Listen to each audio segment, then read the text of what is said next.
Muito boa noite e bem-vindo a mais um TV O Esporte. E antes de mais nada, eu quero desejar boa noite às nossas comentaristas, Thaís Machado e Paulina Oliveira. Boa noite, meninas. Boa noite, Milka. Boa noite, Paulina. Boa noite, pessoal de casa. Boa noite, pessoal de casa. Boa noite, meninas.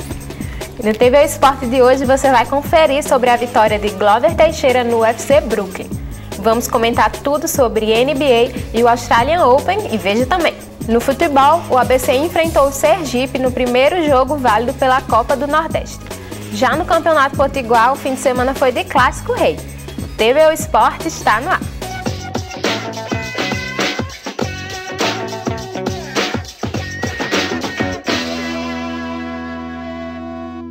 Neste sábado, no UFC Brooklyn, o brasileiro Glover Teixeira levou a melhor na luta contra o americano Carl Robson.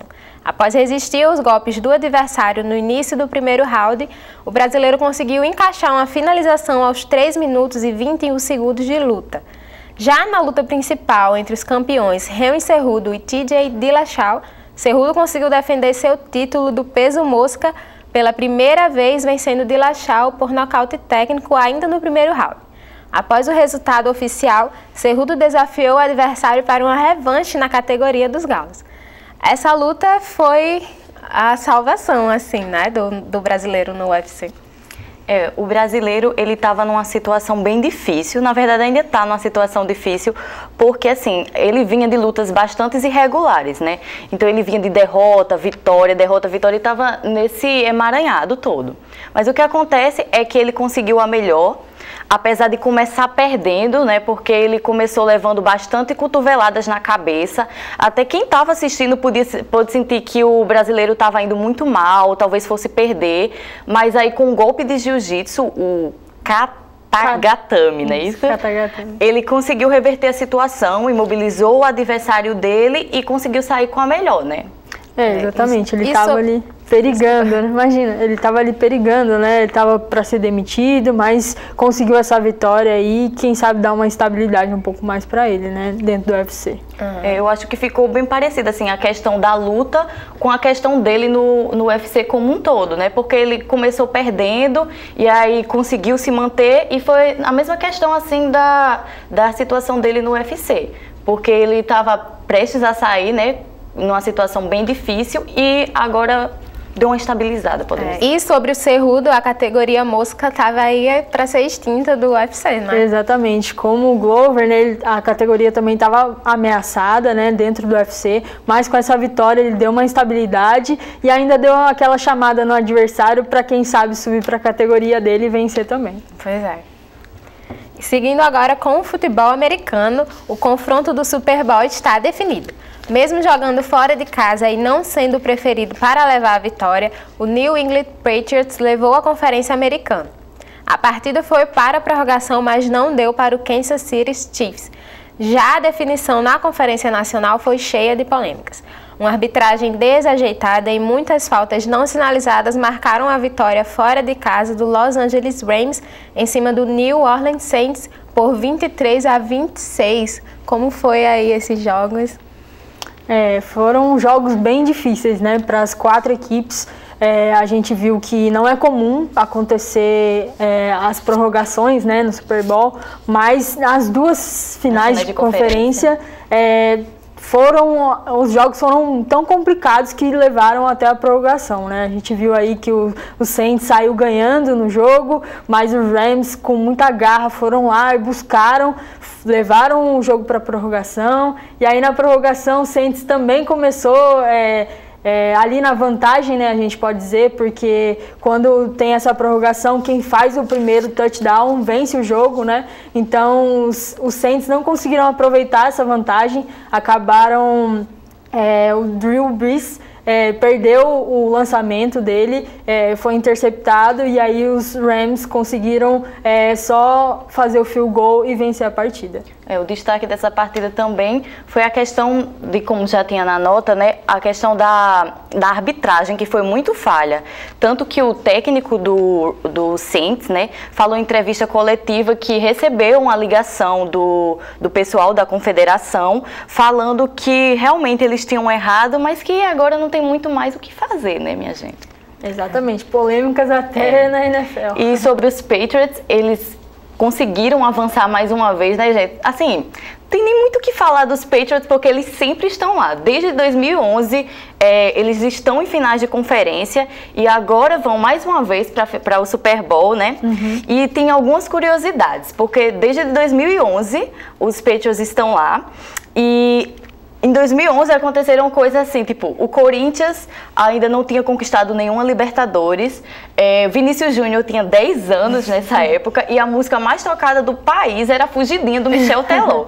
Então faz muito tempo que o Patriots estão aí, né, nesse favoritismo. Exatamente, eles são os grandes vencedores, né, e estão aí para disputarem, né, mais uma vez o Super Bowl e quem sabe ser mais uma vez campeão. Pois é, vamos acompanhar. E agora vamos de NBA. No sábado, o Houston Rockets venceu o Los Angeles Lakers, ainda desfalcado e sem o LeBron, por 138-134, com o jogo chegando até a prorrogação.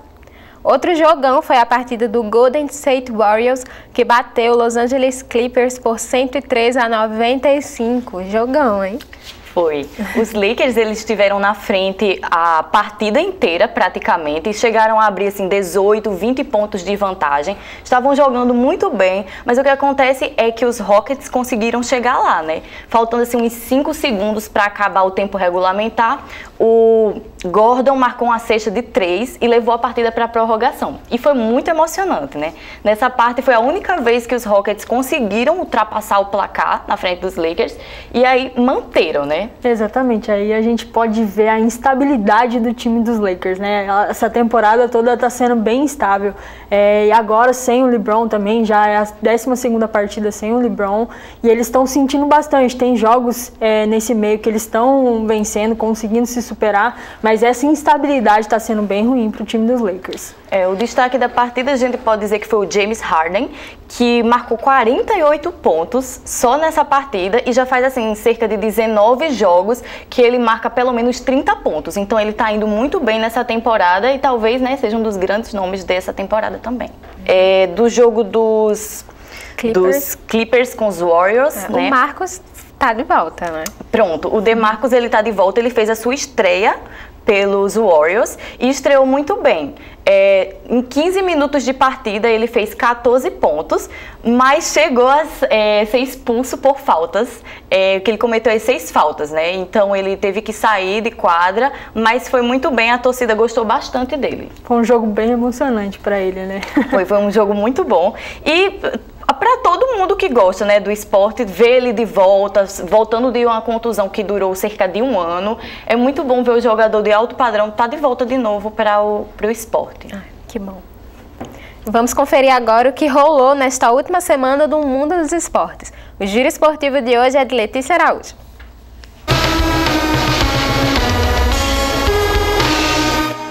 Começando o giro com notícia boa. A seleção masculina de handebol avançou pela primeira vez na história para a segunda fase do Campeonato Mundial da modalidade. Neste domingo, o Brasil levou a melhor sobre a seleção da Croácia, que estava invicta até então. Com esse resultado, a seleção brasileira soma 4 vitórias consecutivas e já faz a sua melhor campanha em Mundial masculino. Tal pai, tal filho, no mundo do automobilismo. Mick Schumacher, filho do heptacampeão da Fórmula 1, Michael Schumacher, foi anunciado pela Ferrari como nova contratação de sua academia de pilotos. O jovem de 19 anos, campeão da Fórmula 3 em 2018, dá os seus primeiros passos para realizar o sonho de competir na elite da categoria. Mick irá disputar a Fórmula 2 em 2019 e já deixou claro que o seu futuro é vermelho. Neste sábado foi dado início à semana 2 do CBLOL, principal competição no cenário nacional, e a edição de 2019 já está bastante disputada. A atual campeã Kabum ainda não ganhou nenhuma partida e divide a lanterna com a equipe PRG, mostrando sérios problemas de comunicação e composição. Enquanto isso, a equipe do Flamengo vem de 4 vitórias seguidas, alcançando a liderança isolada da competição. Uppercut e Redemption dividem a segunda posição com 3 vitórias e 1 derrota cada. E para finalizar, notícias do mundo do futebol. O goleiro Petr Cech anunciou a sua aposentadoria. Após 20 anos como profissional, 15 desses na Premier League, atuando pelo Chelsea e pelo Arsenal, o jogador tcheco decidiu encerrar a sua carreira no final da temporada 2018-2019. Durante seu tempo em Londres, Cech conquistou 4 títulos da Liga, 5 FA Cups, um título da Europa League e uma Champions League. E o Giro Esportivo dessa semana fica por aqui. Até a próxima! Obrigada, Letícia, por mais um giro. E agora falando de tênis, o Australian Open está a todo vapor e parece que quem está levando a melhor são os azarões. O suíço Roger Federer foi eliminado pelo grego Tsitsipas por 3-1. No feminino não é diferente. Angelique Kerber, atual número 2 do mundo, perdeu para a americana Danielle Collins por 2-0. A Simona Halep, que lidera o ranking feminino, perdeu para a Serena Williams por 2-1. Vamos conversar falando aí do Federer, né? Que é uma grande surpresa. Foi. A gente ainda tá assim, pertinho, já tá pertinho, na verdade, de acabar o Australian Open, mas assim, dos grandes nomes, Federer foi o único que caiu, né? O Nadal, o Djokovic ainda estão firme e fortes na competição, mas o Federer caiu para um menino de 20 anos, o grego Tsitsipas, né? O Stefanos Tsitsipas, e foi assim, um jogo muito marcante, um jogo de 3 tie-breaks, um jogo em que o Federer se dedicou muito mais que o Tsitsipas, muito mais. E é assim, foi um feito para a Grécia, porque ele foi o primeiro grego a chegar nas quartas de final de um Grand Slam. Para ele foi muito importante isso, né? Claro. Ele até falou que foi um dos momentos, é o momento mais feliz da vida dele, né? Então é legal a gente ver isso, porque ele derrotou um dos grandes nomes do tênis e ver essas pessoas novas chegando é importante também, né? Com certeza. E ele derrotou o Federer com muita confiança. Quem viu parecia que eles estavam jogando de igual para igual, como se fossem assim, veteranos os dois. Sendo que o Tsitsipas, ele conseguiu assim um ATP 250, um ATP 500, mas nunca um Grand Slam, ainda mais derrotando o Federer, que é um dos grandes nomes da história do tênis mundial, né? E outra coisa é porque assim, o tênis, ele é um esporte que exige muito fisicamente, mas também psicologicamente, né? Mentalmente. Então ele foi muito bem preparado para isso e foi uma vitória muito boa. Já no feminino também teve algumas zebras, como foi o caso da Sharapova, que caiu para a australiana Ashley Barty por 2-0, com direito a pneu e tudo mais. A Angelique Kerber, que é a número 2 do ranking, que caiu para a americana Danielle Collins por 2-0, foi uma partida bem rápida, 56 minutos, que no tênis não é nada, é uma partida que dura 3, 4 horas. E também a Serena Williams, que não pode ser considerado zebra, né, porque a Serena Williams é uma grande atleta também. E foi por 2-1 e agora ela vai enfrentar a Pliskova. A gente espera que seja um grande duelo, porque as duas são muito boas. Vamos ficar esperando. E o TV Esporte vai para uma rápida pausa, mas a gente volta daqui a pouco com muito mais esporte para você.